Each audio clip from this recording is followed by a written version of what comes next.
Hello everyone, Ryan here with Product Impressions. Now, since I moved into my new place, my TV is mounted on the wall right over there. While there are different ways of mounting a TV on the wall, mine actually has all of the cables run through the wall, and that doesn't leave a whole lot of room for expansion. Right now I've got the cable box connected to it and a old Nintendo Wii, which I still enjoy using. So that's pretty much all that I can use the TV for.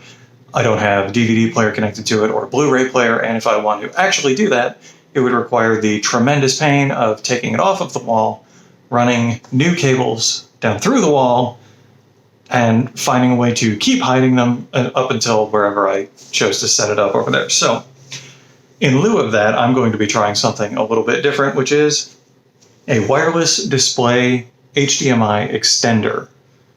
I was looking into things like this before, and they were always tremendously expensive. I forget how much this is, but I will mention it later. This is from j5create, and basically, it kind of looks like two separate wireless routers. One of them is a transmitter, one is a receiver.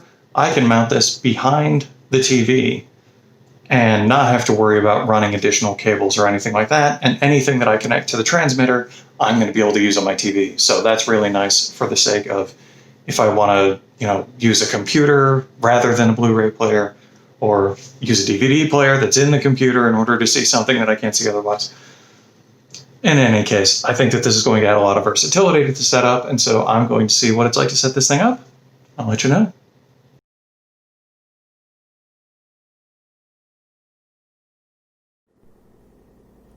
All right, let's go ahead and set up these wireless transmitters. You can see the wonderful rat's nest of cables behind my TV. And up top there, you can see the bottom of the Nintendo Wii that's set up there. Now you can't really see the back of the TV, but there is a kind of a ledge there which the Wii is just kind of resting on the wall. So setting up the receiver here is pretty simple. Basically, in looking at the instructions, all you have to do is plug in the power and then plug in the HDMI. It does not come with a remote control, so I'm not going to bother with the infrared in or out on these. I'm just going to go ahead and set it up in the most basic way possible. You plug it in, you get the power light comes on, and then you connect the HDMI. So here we have this. Power goes in. Hey, it's got power, red light comes on. Connect the HDMI cable. There we go. And then we're just going to kind of wedge it up in there.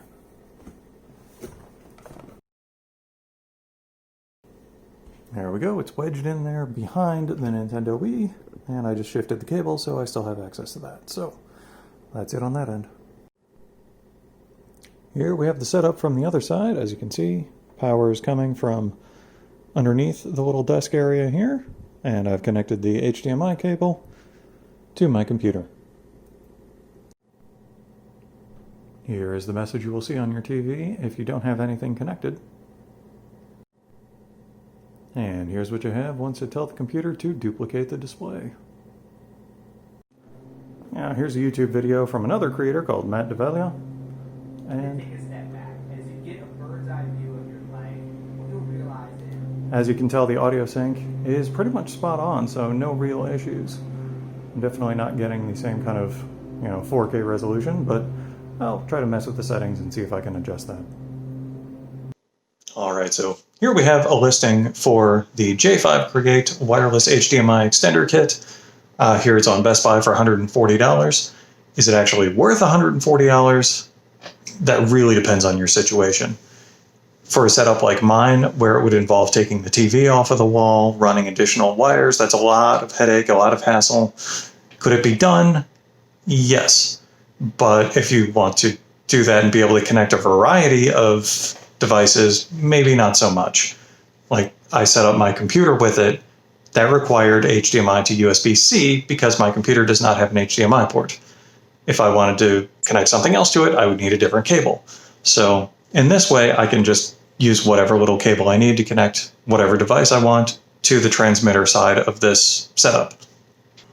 Some other uses that you might be able to have for this is if you say, have a cable box in one room, but you want to send the original signal out to another room, or you don't have a secondary box in another room, but you want to watch it in that other room, a one-time fee of $140 might be better than paying the cable company to get a second box and running lines and all of that kind of thing. So there are a couple of use cases for this. Is it worth $140? Very questionable. You might be able to see on the screen here, there are currently only 3 stars on this particular device, but you have to keep in mind there's also only 2 reviews at this time, and one person is complaining about an audio lag. I didn't really see that in my setup, but the transmitter and receiver are actually quite close together. I would say probably only about 6 to 8 feet apart. So pretty simple setup.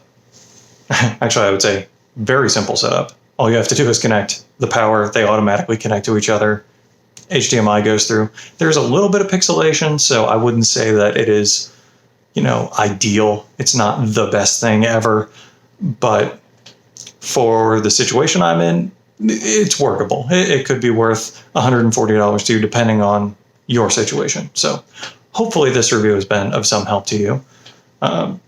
Usual YouTube stuff, like, share, subscribe. I'll see you next time.